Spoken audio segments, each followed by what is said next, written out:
At kinuha ng halimaw na iyon ang lahat mula sa kanila sa loob lang ng wala pang 10 minuto. Isang lalaki mula sa Georgia ang nalaman ang kanyang parusa para sa malupit na pagpatay sa isang batang ina at ama.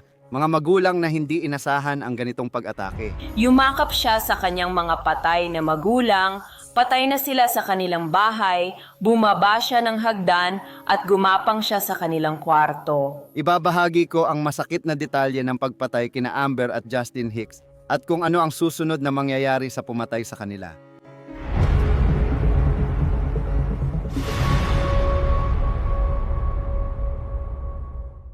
Kakilipat lang nina Justin at Amber Hicks sa dream house nila sa Acworth, Georgia, ilang araw matapos ang ikalawang birthday ng anak nila. Mukhang perpekto na ang lahat at parang maayos na ang takbo ng buhay nila hanggang sa lumipas ang 73 araw nang matagpuan ng pulisya sina Amber at Justin na brutal na pinatay. Buhay at walang galos ang kanilang 2 taong gulang na anak, ngunit mag-isa lang siyang nababalutan ng dugo ng magulang at suot ang maruming lampin. Lumabas na ang pumatay ay nakatira lang sa tabi ng kanilang bahay. 26 na taong gulang na si Mateo Lance ay habang buhay nang makukulong dahil sa walang saysay na pagpatay. Noong 2021 na nag-iwan sa isang batang lalaki na walang mga magulang. Hinatulan ni Hukom Sanja Brown si Mateo Lance ng 2 sunod-sunod na habambuhay na pagkakakulong. Ngunit bago niya ginawa ito, naglaan muna siya ng sandali upang talakayin ang pagiging sensitibo ng desisyon sa pamilya. Kapag gumagawa ka ng desisyon, hindi mo iniiwan ang pagiging tao mo sa labas ng pintuan. Hindi mo iniiwan ang pagiging tao mo sa labas ng pintuan. Pero kailangan mong tandaan na kailangan mong tingnan ang mga katotohanan, kailangan mong tingnan ang batas, kailangan mong ipatupad ito. Kahit na hindi ito ang popular na bagay or ang mga bagay na gusto ng mga tao na gawin mo. Naglilingkod kami ng walang takot o pinapanigan. O mailingkod ng Gael. Yan ang nagpapahirap sa trabahong ito dahil dapat mong ihiwalay ang damdamin bilang tao sa mga katotohanan at batas na nasa harap mo. Ngunit nanumpa ako at muli akong nanumpa na ipagtanggol ang mga batas at konstitusyon ng Georgia at ng Estados Unidos. At nangako akong maglingkod ng may malasakit at maging makatarungan. Pakinggan mo ito, si Mateo Lance ay talagang tinalikuran ang kanyang karapatang dumalo sa hatol, kaya wala siya sa korte para marinig ang kanyang sentensya o harapin ang pamilya ng kanyang mga biktima. Ang ama ni Justin ang unang nagsalita sa korte. Nag-isa akong nagmuni-muni sa gubat sa tabi ng lawa sa puntod ng aking anak.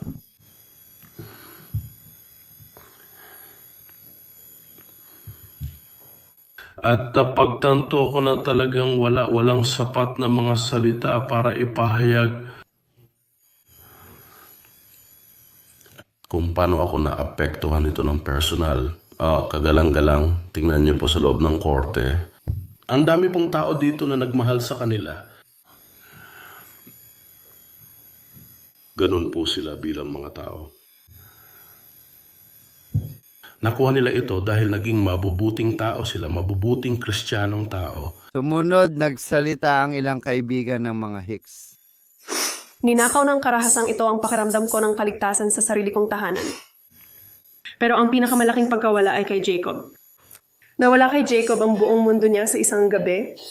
Lalaki siya na wala ang inang labis siyang minahal tulad ng dapat mahalin ng isang bata. Hindi na niya mararamdaman ang mga yakap ng kanyang ina pagkatapos ng isang mahirap na araw. Hindi na niya maririnig ang boses nitong nagbibigay lakas sa kanya at hindi na niya maririnig ang mga bulong ng katiyakan na mahal siya nito higit sa kahit ano. Nawala rin sa kanya ang ama niyang matatag, mabait, tapat at napakatapang. Isang ama na tumatakbo sa nasusunog na gusali para iligtas ang ibang pamilya. Mamimiss niya ang mga aral, sandali, alaala at pagmamahal na walang sino man ang makakapalit o makakagaya. Bagamat alam kong gagawin ng kanyang mga lolo at lola ang lahat ng makakaya nila, sila ang nagpalaki kina Amber at Justin. Sina Amber at Justin Hicks ay parang dalawang anghel dito sa mundo. Pasensya na, gasgas na pero totoo talaga. Dito sila namumuhay araw-araw, puro kabutihan ang hatid nila sa magulong mundo. At kinuha ng halimaw na yon ang lahat mula sa kanila sa loob lang ng 10 minuto, lahat mula sa amin at lahat-lahat mula kay Jacob sa loob ng 10 minuto. Kagalang-galang, hinihiling po namin ang pinakamabigat na parusa para sa kanya. Ikulong niyo siya at itapon ng susi para di na namin makita ang mukha niya. Salamat po. Isa sa huling nagsalita sa korte ay ang tiyahin ni Amber na halos nagpalaki sa kanya matapos mamatay ang ina niya sa kanser. Ang kasamaan ay sumalakay sa kanilang tahanan. At malisyosong pinatay sina Justin at Amber.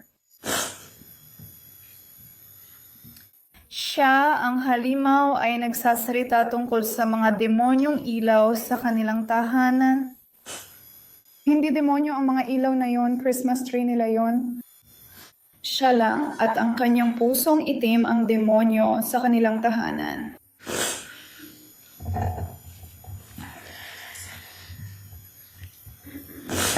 May sakit ang nanay ni Amber. Wala siyang pagpipilian kundi iwan si Amber na lumaki nang wala siya. Pero ang halimaw na ito ang pumili na pasukin ang kanilang bahay at kitilin ang buhay ni na Amber at Justin. Iniwan si Jacob na lumaki nang wala ang kanyang nanay o tatay. Nagbago magpakailanman ang buhay namin nung gabing iyon. Sa unang beses, natulog akong may baril sa ilalim ng unan. Minsan kapag nagigising ako sa gabi at hindi ko alam kung ano ang gumising sa akin, inaabot ko lang ang baril sa ilalim ng unan ko, tapos nagdarasal ako na sana hindi ko kailanman magamit yon para manakit ng kahit sino. Hindi malilimutan sina Justin at Amber.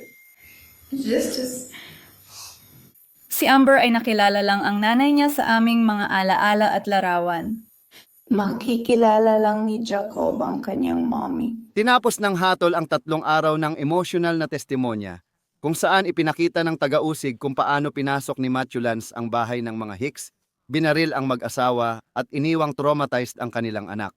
Matagal ang proseso bago umabot sa paglilitis. Simula pa lang, napagpasyahan na hindi kaya ni Lance humarap sa paglilitis. Ngunit nagbago ito matapos magpatotoo ang isang forensic psychologist na may schizophrenia si Lance. Kaya napilitan ang hukom na baligtarin ang kanyang desisyon. Ang paglilitis ni Lance sa harap ng hukom ay tumapat sa ika-4 na anibersaryo ng krimen. Naglatag ang taga-usig ng matibay, kapani-paniwala at digital na ebidensya, pati masusing forensic na tala kahit walang pisikal na ebidensya laban sa kanya. Isa sa pangunahing ebidensya ay ang surveillance footage. Ipagpapatuloy natin ang pag-play nito matapos ang ilang minuto.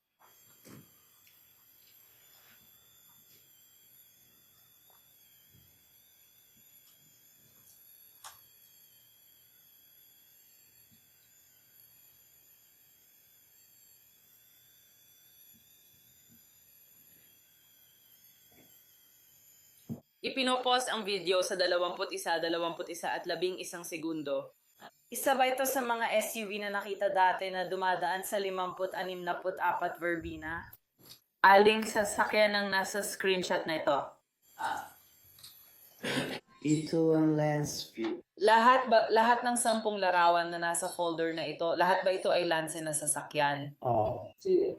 At dito, aling anggulo ng camera ang tinitingnan natin? Ito ang camera sa 5064 Verdina driveway na sumasaklaw sa pagsubok ng tirahang ito. Nangyari ito sa likod bahay sa simula. Narito ito ipinapakita. Habang tumatakbo ang clip na ito, makikita natin may isang bagay na dumaan sa pagitan ng pinagmumulan ng ilaw, ang mga floodlight na malapit para makalikha ng anino sandali lang, napakaikli sa bahaging ito at sa kabuuan ng liwanag na ito. Sa puntong ito, may isang tao sa likod bahay gumagalaw.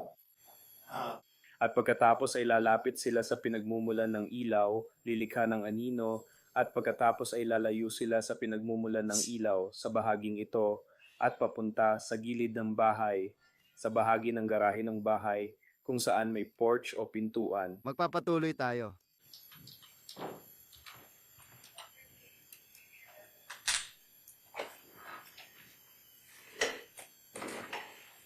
Doon, kakalabas lang ng anino, lumapit sa pinagmumulan ng ilaw, nagdulot ng anino, at ngayon ay papunta na sa gilid ng bahay. Aandar ang sensor para sa likod bahay, aandar din ang sensor para sa gilid na pinto at para sa ilaw.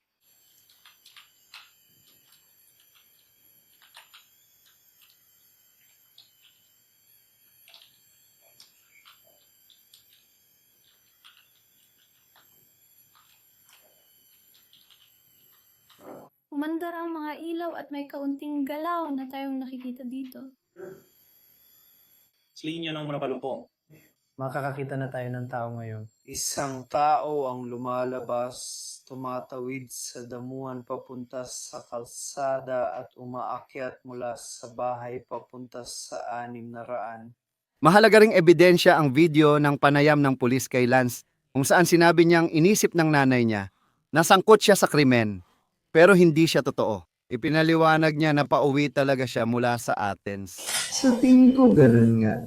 Alam mo na,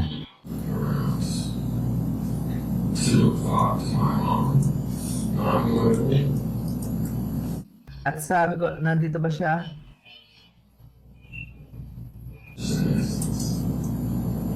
sige. Anong nangyari pagkatapos nun? Sinabi niya, kailangan niyang sabihin sa akin na may 2 tao na pinatay sa bahay na nasa likod ng amin. Pumunta siya para tanungin ako, may kinalaman ka ba dito? Sabi ko, alam mo, papunta na rin naman ako doon.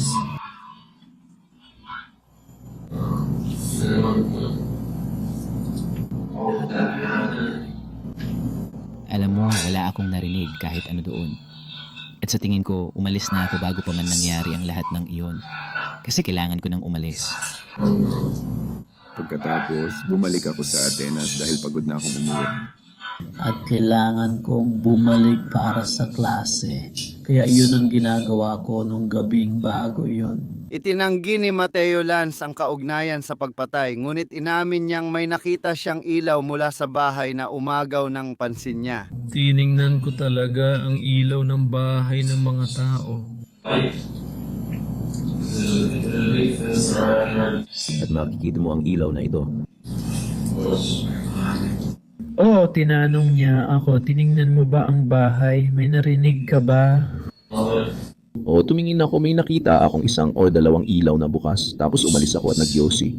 Sinubukan kong dumaan sa likod na pinto ng bahay namin pero nakalock pala ito. Sinabi ni Lance sa pulis na demonyo ang dating ng mga ilaw para sa kanya. Kahit medyo malabo pakinggan, mahalaga ito dahil binanggit ni Matthew Lance sa dulo ng panayam ang yumaong kapatid na si Austin na may kriminal na kasaysayan. Buwan bago ang mga pagpatay, nahuli si Austin na pumasok sa parehong bahay, pero hindi pa mga Hicks ang may-ari noon.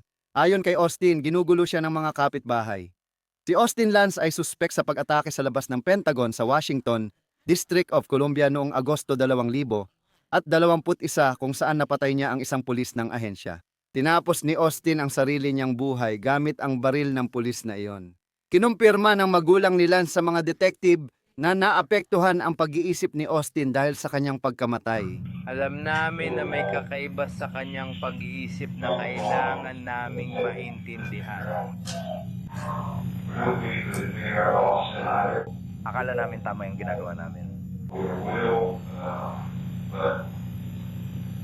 Hindi maayos si Mateo. Plano naming pauwiin siya. Gusto naming palaging kasama siya pero ayaw niya. Sabi niya, ayos lang ako. Kaya may mga pinagdadaanan siya.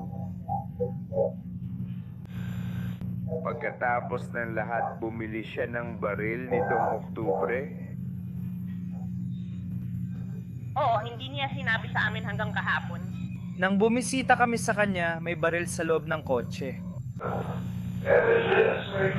Saan mo nakuha to? Binili ko ito sa tindahan ng baril ni Evans. Shooting range. Kahit pa, medyo mahirap tandaan.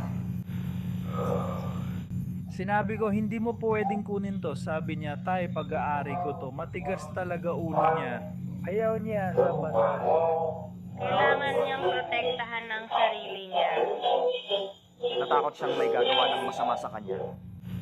Yan ang sinabi niya at tinanong namin kung bakit niya iniisip na kailangan niya ng pananggalang, pero sabi niya, lahat naman daw dapat may pananggalang para sa sarili nila. Ibinunyag ng mga magulang ni Lance na may bipolar disorder at schizophrenia ang kanilang anak at matagal na siyang nagpapatingin sa psychiatrist mula nang pumanaw ang kapatid niya. Hindi ibinunyag ang motibo sa paglilitis pero kahawig ang mga krimen sa kaso ng kanyang bayaw kaya kayo na ang bahala. Pakinggan ninyo ito. Ang depensa ni Lance ay nasa setup siya ng gobyerno na ginawa lang siyang panakip butas. Naniniwala si Matthew na na-set up siya ng alinman sa FBI, CIA o ng anumang ahensya ng gobyerno. Sa tingin ko, makakarinig kayo ng ilang impormasyon tungkol dyan sa pamamagitan ng pahayag. Magkakaroon tayo ng pagkakataon na pakinggan ang mga iyon at suriin ang mga iyon. Naniniwala kami ng tiyak at may kumpiyansa na pagkatapos marinig ng korte ang lahat ng ebidensya sa kaso, magagawa nating magkaroon ng maliwanag at patas na desisyon tungkol sa usapin kay Matthew. Mabibigyan tayo ng pagkakataong bumalik sa korte at talakayan kung napatunayan ang kaso ng Estado. Walang inilabas na saksi ang depensa. Kaya bago ang closing arguments, tinanong ni Hukom Brown si Mateo Lance kung balak niyang tumestigo. Ginoong Lance, pakitaas po ang inyong kanang kamay para sa korte. Sumasumpa ka ba na ang iyong ipapahayag sa korte ay pawang katotohanan, buong katotohanan, at walang ibang sasabihin kundi ang katotohanan, naway tulungan ka ng Diyos? Walang komento. Sige, ibaba mo na ang kanang kamay mo para sa akin. Ginoong Lance, nauunawaan mo ba na may karapatan kang magpatotoo at walang maaring pumigil sa'yo kung gusto mong gawin ito? Walang komento. Alam mo bang walang sino man ang pwedeng mag-utos o pumilit sa'yo magpatotoo? Ibig sabihin, naiintindihan mo ba na may karapatan kang hindi magpatotoo kung ayaw mo?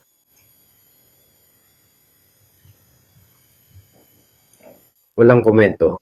Naiintindihan mo ba na ikaw at hindi ang iyong abogado ang personal na dapat magdesisyon kung magpapatotoo ka o hindi? Walang komento.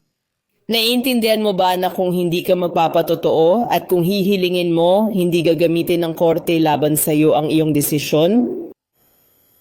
Walang komento. Nauunawaan mo ba na kapag nagpatotoo ka, tatanungin ka ng iyong abogado at ay cross-examine ka ng assistant district attorney? Walang komento. Ikaw ba mismo ay gusto mong magpatotoo o hindi?